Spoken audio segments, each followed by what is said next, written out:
Hi everyone, I'm Yousif Ahmad. I'm an interventional cardiologist at UCSF and an associate editor at JACC. It's my pleasure to be joined by Ruben W today. Ruben and I are going to discuss the manuscript that he is first author on. It's entitled PCI of native coronary artery versus saphenous vein graft after prior bypass surgery, a multi-center randomized trial. So this is the PROCTOR trial.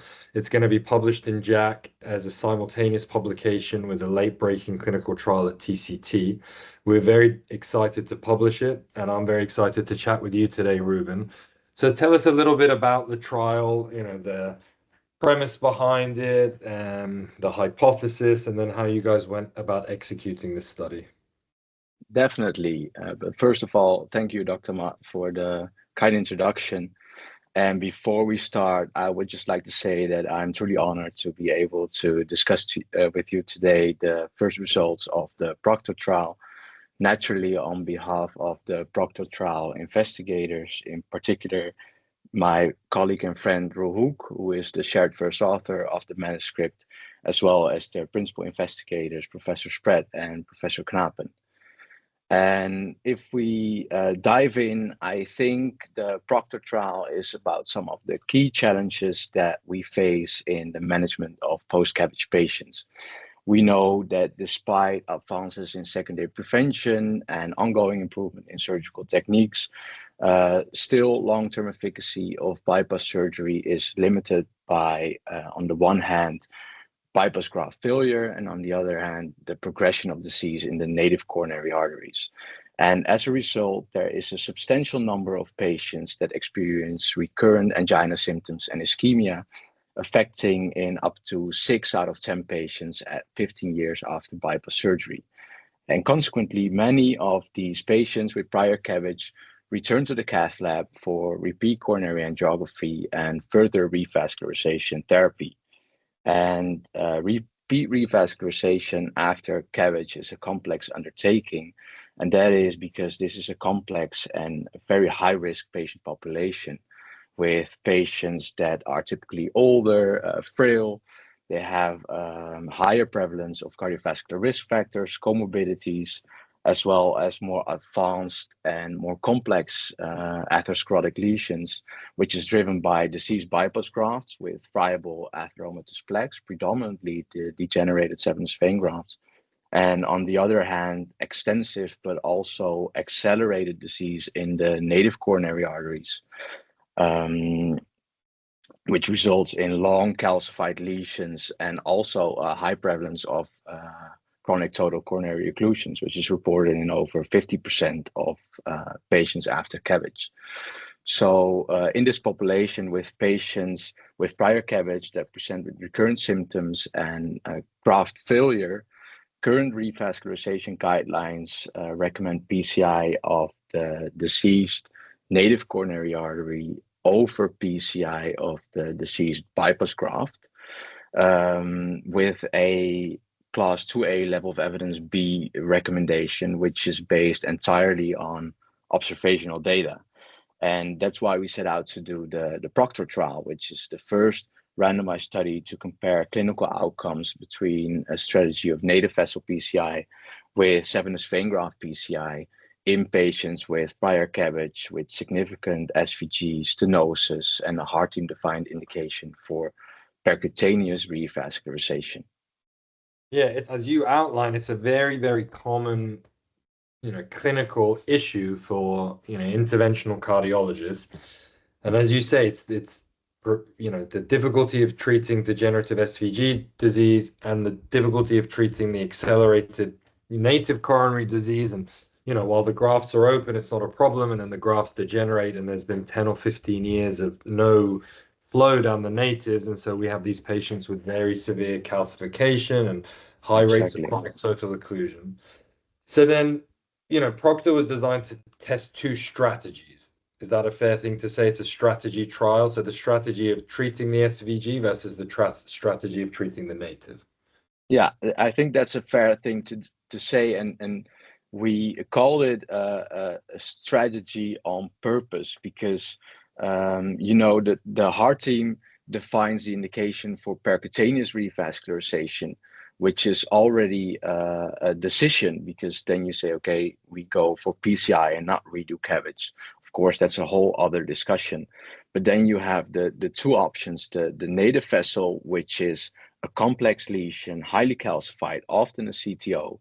And then you have the bypass graft, which is not an artery, it's a vein with different plaque. And from observational studies, we know that intervening in a graft has certain risks. Of course, there are risks to intervening in the native vessel as well, but we defined it as a strategy trial with, of course, in the intention to treat population. The patients were randomized 1-to-1 to either the strategy of native PCI or the strategy of Saphenous vein graft PCI in these patients. And the hypothesis was that the native vessel group would do better. And that was, I think, as you said, there's some data to suggest that, but purely observational. And there's also, what we call kind of perceived wisdom or expert consensus. I think a lot of us felt that treating the natives might be more difficult, but more durable. And so I think, tell us about the hypothesis and really how the trial was designed and powered. Well, you're absolutely correct. PROCTOR is an investigator-initiated, open-label, randomized trial. It was conducted in 14 centers across Europe, and it was initially designed based on the observational studies that we have that showed lower rates of MACE. It was often a composite endpoint of major adverse cardiovascular events, defined by all-cause mortality, myocardial infarction, repeat revasc, and one of the largest trials was by Brilakis and colleagues, a VA study in over 10,000 patients. And those studies consistently showed lower rates of MACE after 1 year, after 3 years, when treating the native vessel instead of the bypass graft. So the initial hypothesis of the trial was superiority for native vessel PCI. We included sites with experienced operators in treating the more complex, often occluded native lesions, expecting a more durable result with treating the native lesions, perhaps calculating the risk of treating the more complex native vessel, because often you have to do a reverse card, it's complex CTO lesions. So we thought there might be a higher risk with treating the native vessel during PCI, but eventually resulting in a more durable result, as we know that when you intervene a Saphenous vein graft and you put a stent in it, then there's a very high risk of in-stent restenosis, in-stent occlusion during follow-up, which was shown in the observational studies that we have to date. So you're correct. It was initially designed as a superiority trial for native vessel PCI. So then tell us what you found, what the results were. Well, the endpoints of the trial, the primary endpoint of this analysis, it's important to state this is the 1 year clinical follow-up with 3 and 5 year follow-up still ongoing. And the key endpoint of this analysis was MACE, so a major adverse cardiovascular events, which was defined as a composite of all-cause mortality, non-fatal target coronary territory myocardial infarction, and clinically driven target coronary territory revascularization. And in this study, we included 220 patients with a mean age of 73 years. Most patients were male. And those patients were randomized 1-to-1 to a strategy of native vessel PCI or Saphenous vein graft PCI. We have 108 patients in the native group and 112 in the Saphenous vein graft PCI group. And we found that at 1 year, MACE occurred in 34% in the native vessel PCI group and in 19% in the Saphenous vein graft PCI group. And this resulted in a hazard ratio of 2.14 and a 95% confidence interval between 1.25 and 3.65. So a twofold higher risk of MACE in the native vessel PCI group compared to the Saphenous vein graft PCI group at 1 year follow-up. And if you look at the individual components of the composite endpoint, there was no significant difference in all-cause mortality, which occurred in 6% in the native group and 4% in the Saphenous vein graft PCI group. Whereas both non-fatal target coronary territory myocardial infarction and clinically driven target coronary territory revascularization occurred more frequently in patients assigned to the native vessel PCI group. Were you surprised by the results? Well, I can't say we were not surprised. I mean, of course, we have to be cautious because this is just the 1 year results that we're looking at. And like I said before, we thought there might be a higher risk performing native vessel PCI as compared to bypass graft PCI during the procedure, and PCI related MI was included as a component in the composite endpoint. But PCI related MI occurred in 13% in the native vessel PCI group and only 1% in the SVG PCI group, whereas in observational studies, PCI-related MI during bypass graft PCI is normally around between 6 or 10%. So that was actually somewhat surprising, in particular because in the observational data that we have, there has been described a high risk of no reflow and distal embolization while intervening those viable plaques in the Saphenous vein grafts. So the result was somewhat surprising, also because there was a twofold higher risk of clinically driven target coronary territory revascularization in the native vessel PCI group as compared to the Saphenous vein graft PCI group at 1 year. Yeah, I think it's an amazing example of the importance of doing these trials. All of us have been believing and practicing according to this concept that the native vessel might be harder to do, but it's going to be more durable, it's going to be better for the patient, etc. And we don't really know whether that's the case or not until we do randomized trials. So I think you and the investigators really have to be congratulated.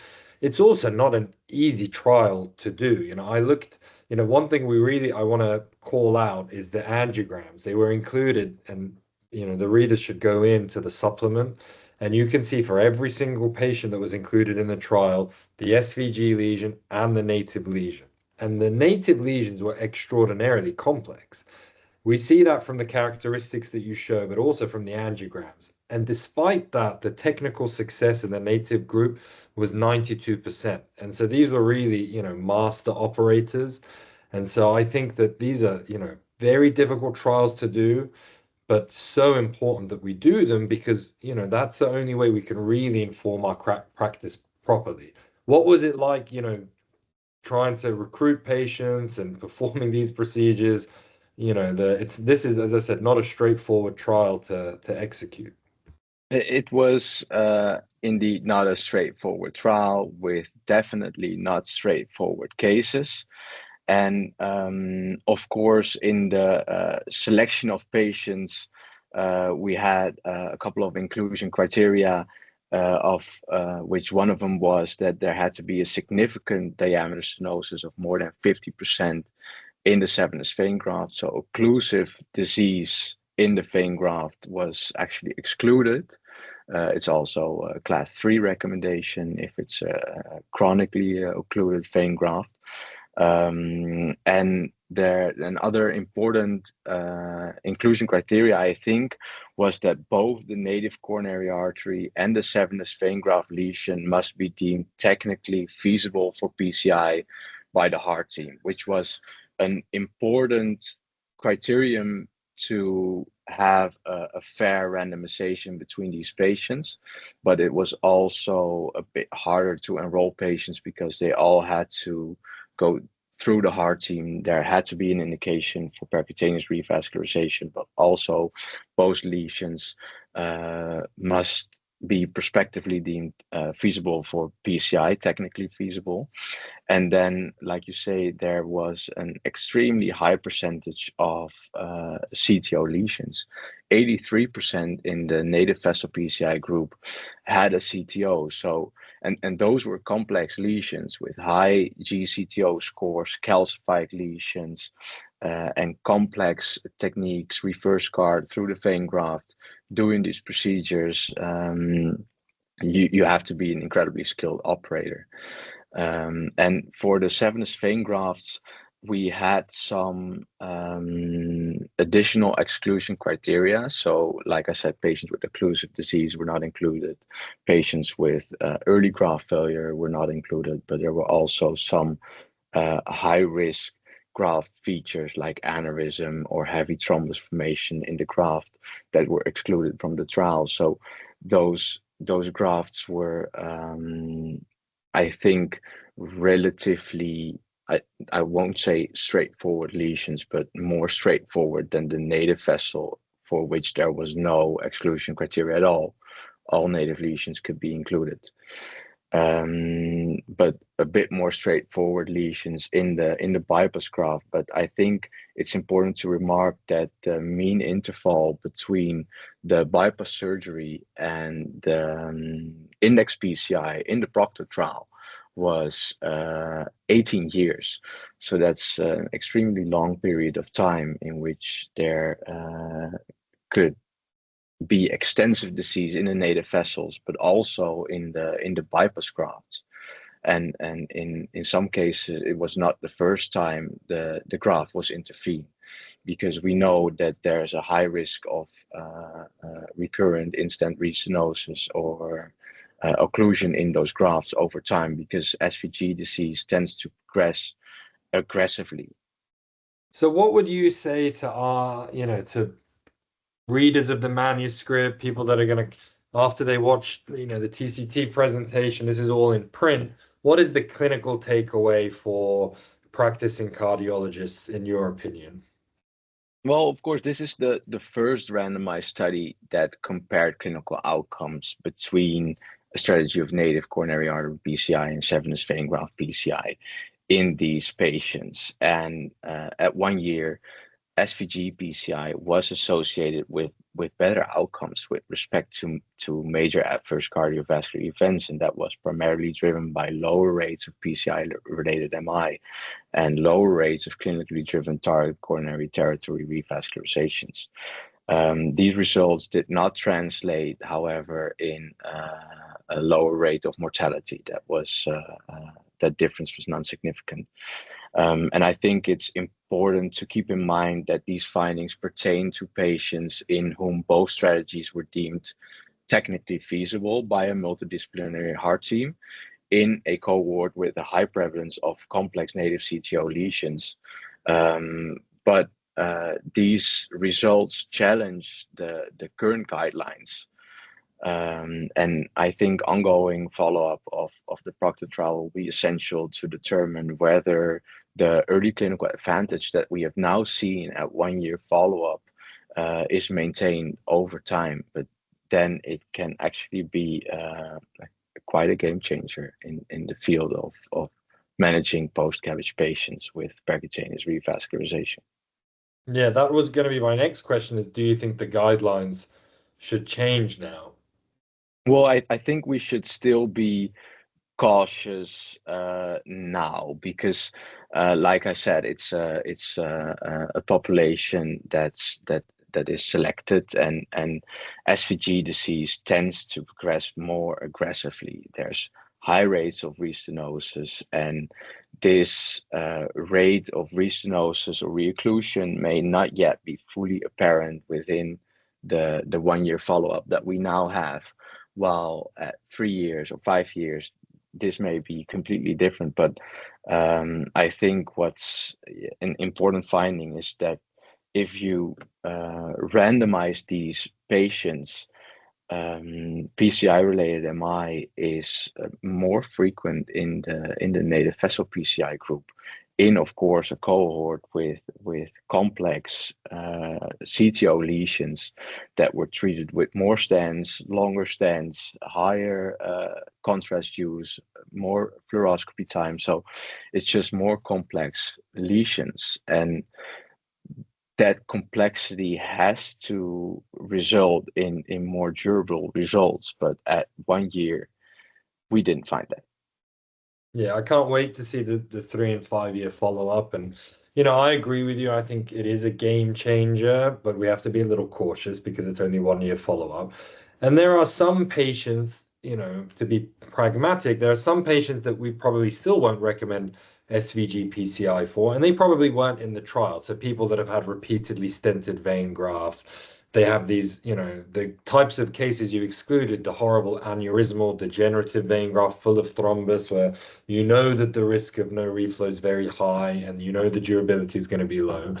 So I don't want people to take away from this that we are saying you always have to do the vein graft and never do the native. But I do think that this is a practice-changing trial for us. I think that it really, really has moved the field forward, and that we'll wait for the 3 and 5 year results, but until they're available, I think if you have a vein graft lesion that looks readily approachable and a very complex native CTO, that this really gives us important randomized data to tell us what the outcomes after 1 year are likely to be in each group.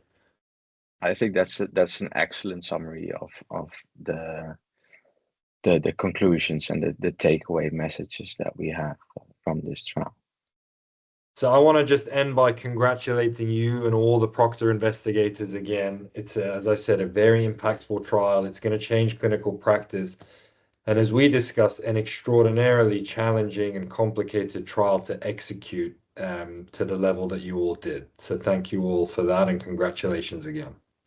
Thank you very much, Dr. Ahmad, for the time and the fruitful discussion that we have had about this trial and the results.